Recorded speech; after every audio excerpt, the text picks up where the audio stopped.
कक्षा 10 आरबीएसई गणित प्रश्नावली 16 पृष्ठीय क्षेत्रफल एवं आयतन संशोधित पाठ्यक्रम 2020-21 के अनुसार है। बच्चों, आज की इस क्लास में हम इस प्रश्नावली के महत्वपूर्ण सवाल जो बोर्ड परीक्षा में पूछे जा सकते हैं उन सवालों को हल करेंगे। इससे पहले हमने इस प्रश्नावली के सभी सूत्रों को पढ़ा था, तो आपको ये सभी सवाल ध्यानपूर्वक समझने बोर्ड परीक्षा के लिए महत्वपूर्ण है। तो देखो सवाल नंबर 1, एक घन का संपूर्ण पृष्ठीय क्षेत्रफल 1014 वर्ग मीटर है, तो घन की भुजा होगी। बच्चों, यहाँ हमें घन का संपूर्ण पृष्ठीय क्षेत्रफल दे रखा है और घन की क्या ज्ञात करनी है। एक नंबर में एक छोटा सवाल आएगा इस प्रश्नावली से, तो आपको ध्यान से समझना है। देखो, सबसे पहले तो घन का संपूर्ण पृष्ठीय क्षेत्रफल दे रखा है और घन की क्या ज्ञात करनी है, भुजा। तो कैसे ज्ञात करेंगे, देखो ध्यान दो। घन का क्या दे रखा है, संपूर्ण पृष्ठीय क्षेत्रफल। पृष्ठीय क्षेत्रफल बताओ कितना दे रखा है, 1014 वर्ग मीटर, है ना। अब हमें घन की भुजा ज्ञात करनी है, तो इसके लिए आपको घन का संपूर्ण पृष्ठीय क्षेत्रफल ज्ञात करने का सूत्र याद होना चाहिए। बताओ क्या होता है, 6 इंटू भुजा स्क्वायर, ये होता है, या 6a स्क्वायर, है ना। ए को हम क्या बोलते हैं, भुजा बोलते हैं। बराबर कितना है बताओ, 1014। मान किसका निकालना है, ये 6 गुणा है, तो बताओ भुजा स्क्वायर बराबर क्या हो जाएगा, 1014 बटा 6। 6 का भाग लगाओ, 6 एकम कितना बचा, कितना हो गया 41, 6 गुना का 36, कितना बचा 5, 54 हो गया, 9 6 54, कितना आ गया 100। यहाँ भुजा स्क्वायर है, ये स्क्वायर उधर जाएगा तो काय में चल जाएगा। तो बताओ भुजा कितनी आ जाएगी, भुजा बराबर आ जाएगी अंडरवुड 169, और 169 का वर्गमूल निकालोगे ना, ये आ जाएगा 13 मीटर। तो बताओ भुजा कितनी होगी, 13 मीटर होगी। आ गया समझ में। 13 को किसे गुणा करके देख लो, 6 से, वापस कितना आना चाहिए, 1014 आना चाहिए। समझ में आ गया, ऐसा सिंपल सवाल आएगा। अब देखो दूसरा, एक घन के एक पृष्ठ का परिमाप 28 सेंटीमीटर है, तो घन का आयतन ज्ञात कीजिए। हमें घन का क्या ज्ञात करना है, बताओ बेटा। घन का आयतन ज्ञात करने का सूत्र क्या है, घन का आयतन बताओ, a क्यूब या भुजा क्यूब, यही होता है ना, या तो a क्यूब या भुजा क्यूब, है ना। तो अगर हमें घन का आयतन ज्ञात करना है तो हमारे पास क्या होनी चाहिए, यहाँ भुजा दे रखी है, क्या यहाँ क्या दे रखा है, घन के एक पृष्ठ का क्या दे रखा है, परिमाप। अब बच्चों, जो घन होता है ना, घन होता है ऐसा, है ना, घन ऐसा होता है, ठीक है, ये होता है आपका घन।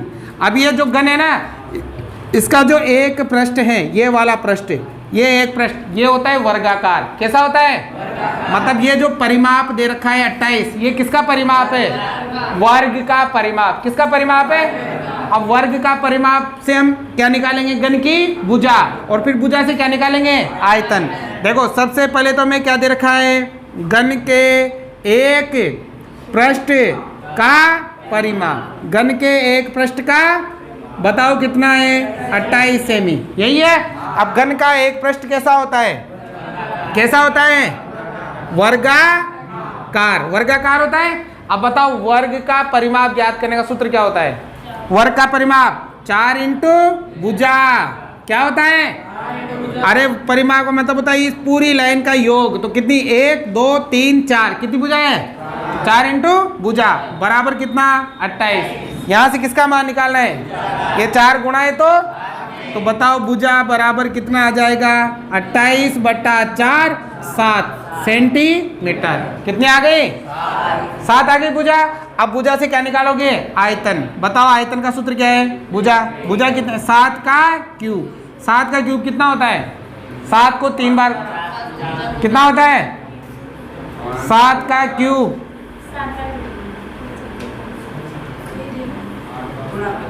कितना होता है, 343 होना चाहिए, है ना। देख लो फिर भी गुणा करके, 343 होगा, है ना। आगे समझ में, 343 सेंटीमीटर, आगे ना। अब देखो आगे सवाल नंबर 3, तीसरा सवाल क्या है, देखो ध्यान लगाओ इधर। 44 मीटर लंबी, 1.5 मीटर ऊंची और 85 सेंटीमीटर चौड़ी दीवार बनाने में 22 centimetre into 10 centimetre into 17 centimetre माप की कितनी ईंटों की आवश्यकता होगी। हमें क्या करना है, एक दीवार बनानी है। क्या करनी है, अब दीवार कितनी चौड़ी है, दीवार की लंबाई कितनी है। सबसे पहले देखो यहाँ हमें दे रखी है दीवार की लंबाई, बताओ कितनी, 44 मीटर। फिर दीवार की चौड़ाई,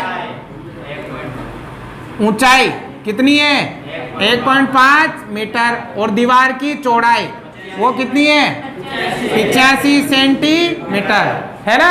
अब फिर नीचे दे रखा है ईंट, ईंट की लंबाई, बताओ ईंट कितनी लंबी, और ऊंची कितनी, 10, और लंबी कितनी, 17। अब ठीक है ना। अब देखो हाँ, मोटी मतलब ऊंचाई, जो लंबाई ये क्या आएगा, चौड़ाई आएगी यहाँ, है ना।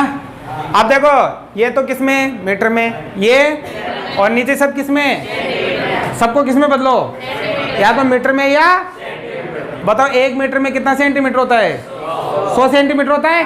1 मीटर में होता है 100 सेंटीमीटर। तो ये मीटर को किससे गुणा कर देंगे, यहाँ भी किससे गुणा कर देंगे, 100 से गुणा करते कितना हो गया, 4400 सेंटी, और ये कितना हो गया, ये हो गया 150 सेंटी।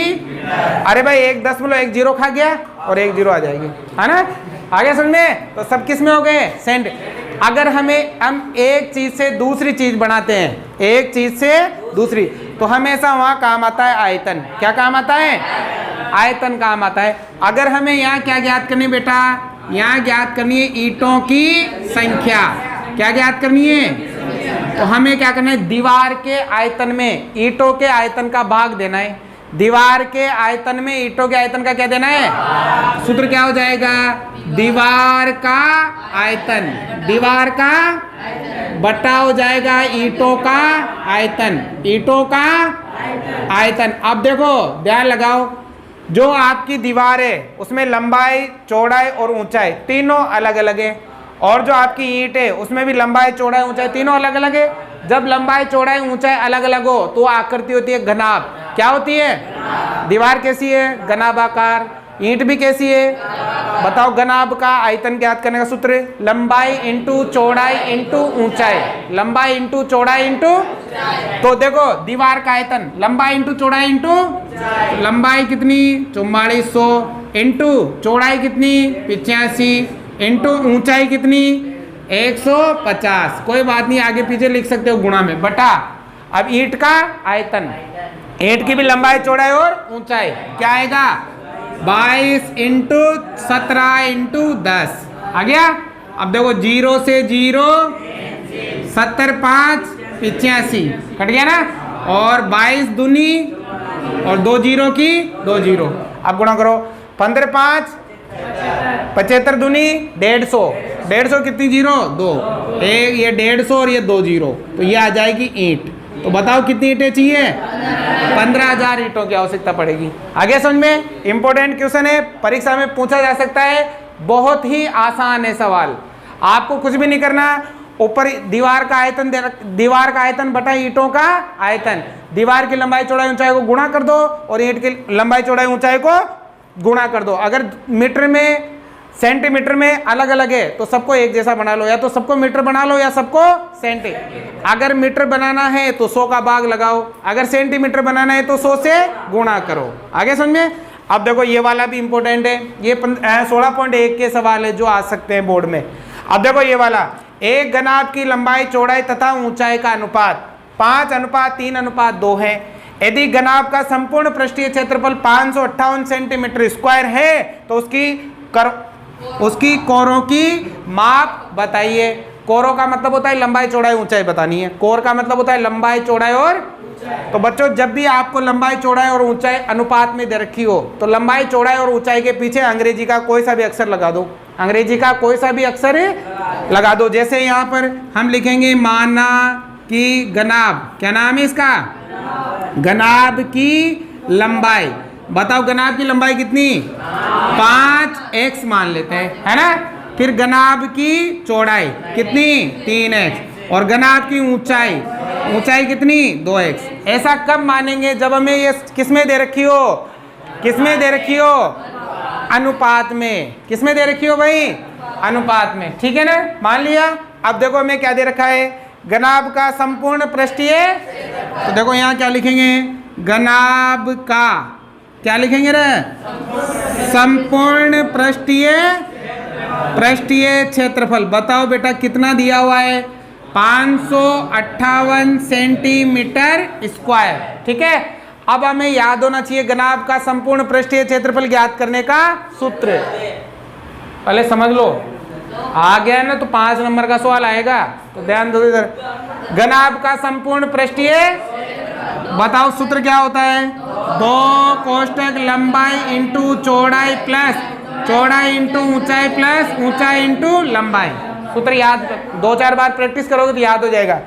2 कोष्ठक लंबाई इंटू चौड़ाई प्लस चौड़ाई इंटू ऊंचाई प्लस ऊंचाई इंटू बराबर कितना दे रखा है, 558, ये दे रखा है। अब आगे देखो 2 का, तो अब देखो लंबाई कितनी 5x गुणा चौड़ाई कितनी 3x प्लस चौड़ाई कितनी 3x गुणा ऊंचाई कितनी 2x प्लस ऊंचाई कितनी गुणा लंबाई कितनी 5x और बराबर कितना 558, ठीक है। अब देखो अंदर हल करो, 2 का, तो देखो 5 दिया, x को x से गुणा किया 15x स्क्वायर, ठीक है, प्लस है तो 3 दूनी 6x स्क्वायर, 5 दूनी 10x स्क्वायर। अब चाहो नहीं, ये 2 गुणा में तो उधर किस में चल जाएगा, गुणा में तो 558 बटा 2, 2 से काटो, 2 दूनी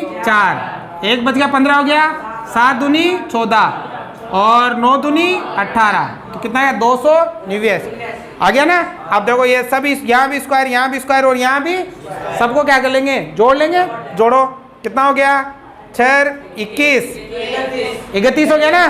तो ये क्या हो गया भाई 31x स्क्वायर बराबर कितना 289, यानी ये 31 गुणा है तो x स्क्वायर बराबर 289 बटा 31। भाग लगाओ, कितने बार जाएगा, देखो कितने बार, 9 बार।